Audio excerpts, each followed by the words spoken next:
Hello, welcome back. This is Jeff Byers. This is ANE 150. This is Module 5. This is Part 14. I had to do an update real quick on 13 because there was a problem with this part here. Got that all figured out. If you are completely finished with adding edge loops, now you're ready for the smoothing. So basically, this is just considered medium poly. Because we added edge loops. We do want to separate this from the low poly, right? Okay. So if I select everything and hit the 3 key, they all smooth nicely, and you get all the nice, basically the hard edge. So this would be considered the hard surface model. And this is the high poly. This is going to be our high poly. I have it selected as medium poly because if you have an art director that comes back and says, I don't like where this is, if it's high poly, you can't really move those vertices over very easily. But in this mode, you can move things over easily. So that's why we save it as a medium poly in case we need to come back to it. So with that said, what I'm going to do is I'm going to select, because everything's in here, okay, medium poly, I'm going to go ahead and delete the layer. Okay, so what I'm going to do is I'm going to go in here and I am going to duplicate it. So I'm Control D, duplicate, go into high poly, and add selected objects. Okay, alright. And then what I'm going to do is I'm going to select what's remaining. There shouldn't be anything in here now. Okay. What I'm going to do now is I'm going to select everything. I'm going to select this guy right here. Create a new layer with objects. Okay. I'm going to click that on and off. And this is going to be called medium poly. So I'm just going to call that medium poly. And save it. Okay. So now the medium poly will go away. We'll go to the high poly. We'll select that. We'll select everything. Okay, and before I do this, I'm going to hit the 1 key. So I'm in high poly. I need to make sure everything is the way I want it.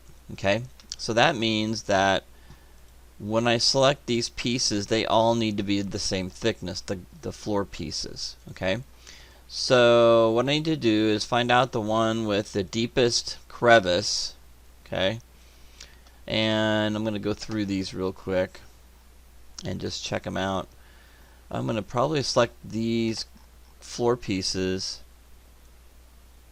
okay, and I'm going to do Control 1 with the rest of them. I'm going to go to the side view and do Control 1, and then we're just going to figure out how we're going to lay these pieces out, okay. So for some crazy reason, one of these is setting up too high, okay, and so I'm going to select that guy and move it down, okay. It's really important that we get that level with the rest of them, okay. So I'm going to go ahead and hold the Alt and click on the up arrow key to move it up. And you can see it's moving up very slowly. So I'm going to go ahead and try to move it up by hand first, and then get it right to the top. Okay. So I'm going to select the rest of them if there's any other ones. Okay. Okay, that one's okay. So it looks like all the rest of them are okay. Let's go ahead and go to this one and just look at that. Move that up. And Control Z back. Move it up, Control Z back. Move this up, Control Z back. Okay, so all of them are flush with the top grid. Okay, now we need to make all the rest of these flush with the grid. Okay, so with the rest of them. So I'm going to go ahead and go to vertex mode and go into this viewport. And let's go ahead and get them all the same. Okay, So I am going to move this up, okay, to this one here, and do the best you can. Okay, and then I'm going to click on this guy right here, and we are going to select these. I'm going to click off somewhere here, right click and go to vertex mode, and then select these guys, just the bottom part, and move this down. Okay, so we're close to that. There we go. This just looks a lot more professional. Okay, and let's select that one and do the same exact thing with that guy right there.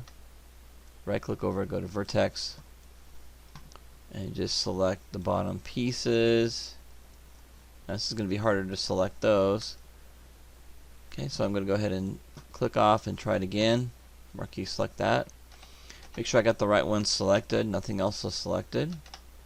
And go ahead and move that down to match the rest.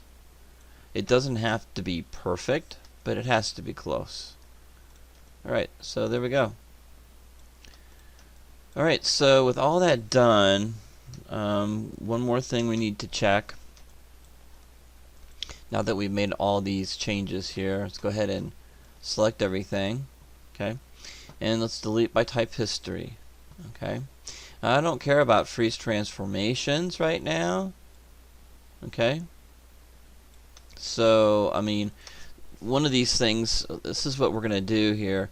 The things that I'm really worried about is we can worry about orientation and transformation later. Right now I'm worried about where the pivot point is, okay, and where are the objects setting in space, okay, meaning are they on the ground plane, are they on the actual grid. So I probably need to show the grid again. Okay, and so these pieces, let's go back and make sure I can see everything. Now these pieces have to be setting on the ground plane, setting on top of the ground plane, every single piece. We can't have pieces going below the ground plane. Okay?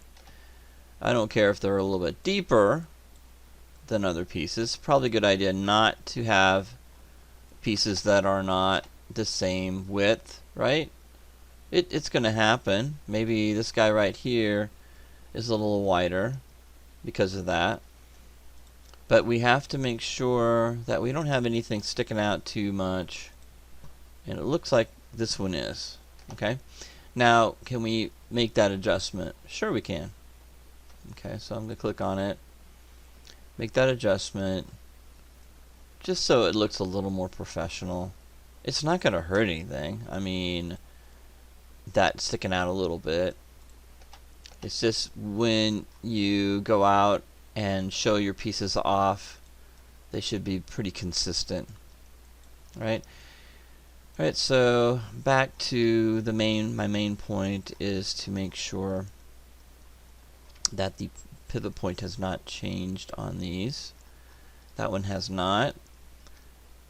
This one hasn't, that I can see. This one has not. This one looks like the pivot point is the same. And you can see why I did that beforehand, because now I've got edge loops there.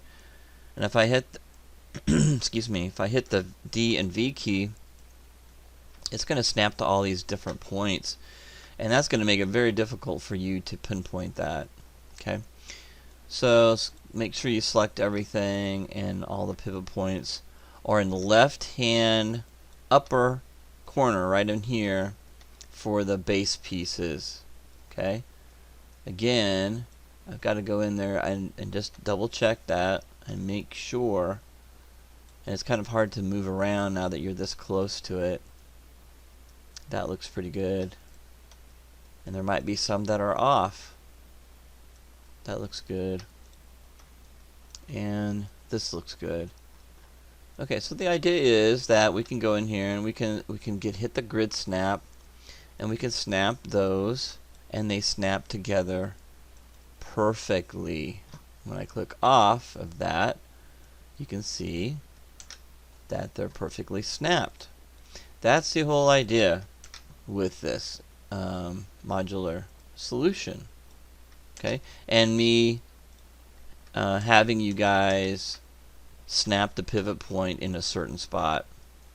There's a reason for that, is because I got to follow the grid snap rules if we want to put everything together. Alright, so everything has been checked and double checked. So now we're ready. Any changes you have made, you'll need to make sure you make those changes back in your medium poly. Okay? So if you need to save what you have here as a medium poly, feel free to. Okay? It's really entirely up to you.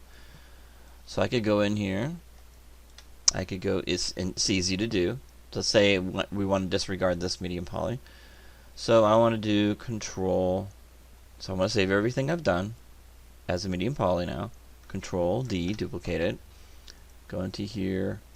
Rename this. Okay.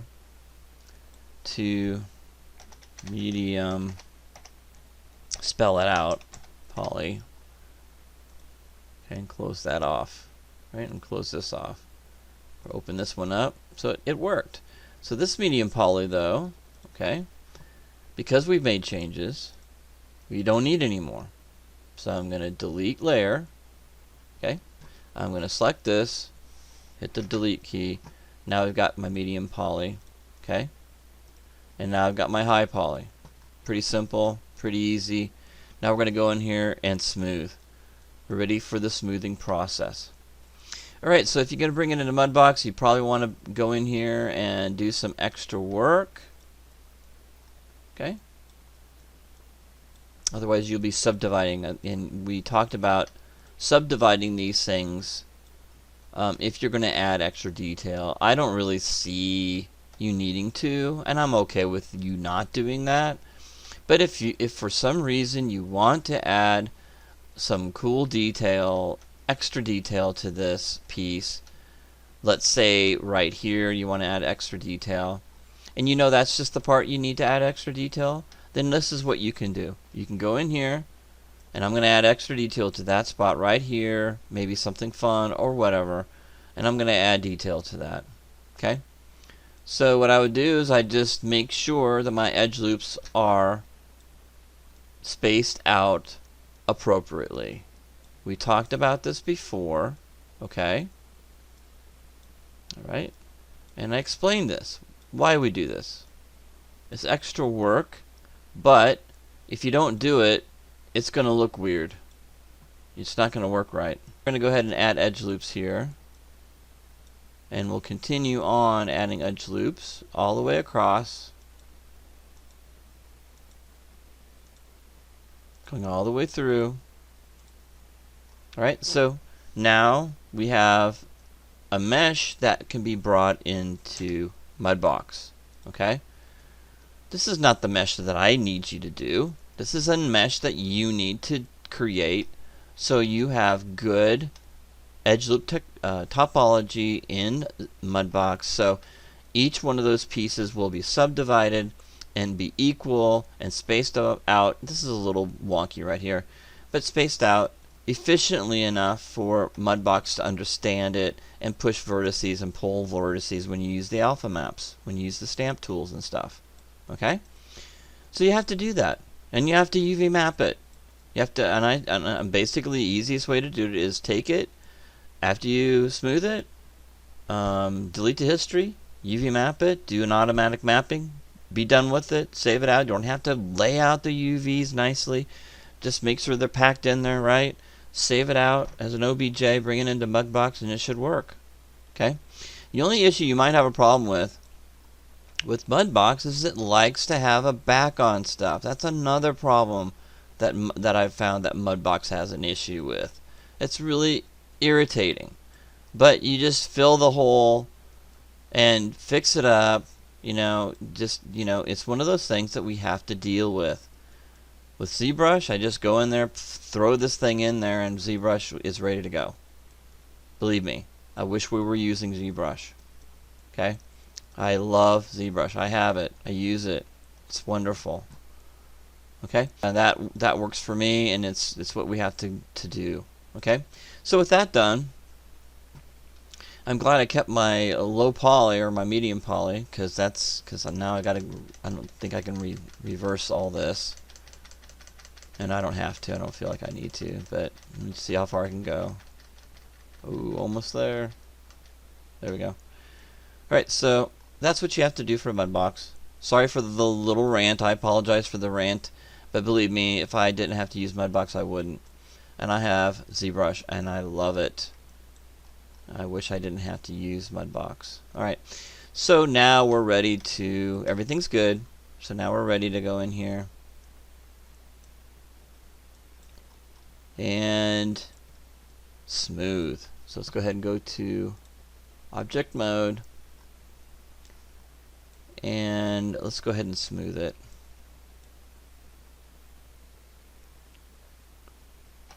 Alright, so we're going to go to 2 on that. Okay, so you can see that the areas that are spaced properly, you can tell. Okay, so you know it's if you don't have spacing, proper spacing, this is what happens. No matter how, see, you're gonna have a lot more detail. How Mudbox and ZBrush actually work is that if you have evenly spaced topology, okay. If your topology is evenly spaced, that means when you push and pull vertices, okay, you're going to get lower resolution in this area here than you are here on the sides, because this is higher. These vertices are closer and packed closer together. You have the spacing like this, and we're at a very high resolution. We're at about 507,000 faces for this, but it doesn't look like we got a high resolution right here. So for Mudbox to even consider to push and pull those vertices and make them look good, you would have to bring this up to maybe 20 million polygons for that to start looking even close to like this. Okay? So when you add edge loops and you're consistently spacing them properly, then you don't have that issue. Okay, again, I'm ranting. Okay? Sorry about that. But normally, I don't need to do that if I'm not adding added detail. Okay, right?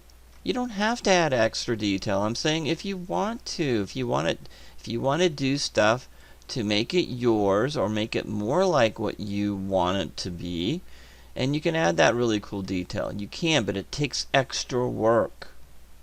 Okay? Extra prep work for that. This is all I'm asking you to do. Okay? If you want to go into Mudbox and add additional details, you're good to go. Now, you do know this isn't going to bake, right? Right? After listening to me about my other videos and lectures on the weapon, these pipes won't bake out right. We don't want a normal map bake that, because that's work you've already put into. So literally you can just get rid of those. Okay, those pieces for the high poly, right? So the high poly, we don't need that. So I'm going to get rid of them right now. If you want to keep them in there just as this for the screenshot, I don't care. But you can't bake with those. Alright, so I'm going to go in here and let's separate. So I'm going to go to edit mesh, or excuse me, mesh and separate. And let's go ahead and mesh separate with that. Cool. Awesome. Now we can just take those pieces, put them in their own layer, call these pipes. We want to revisit these sometimes. Sometime we want to revisit this. This is fine. Click on that, get rid of that. So this is what I have. So I'm interested in this for turn-in. Let's go wireframe unshaded. Ooh. We need to do a rendering of that. Whatever I want. I'm going to go through the turn-in instructions, but this is what I need to have. Okay, for your high poly. Make sure it's in a high poly layer. Make sure it's showing. So you'll need to do a screenshot of this, I'm sure.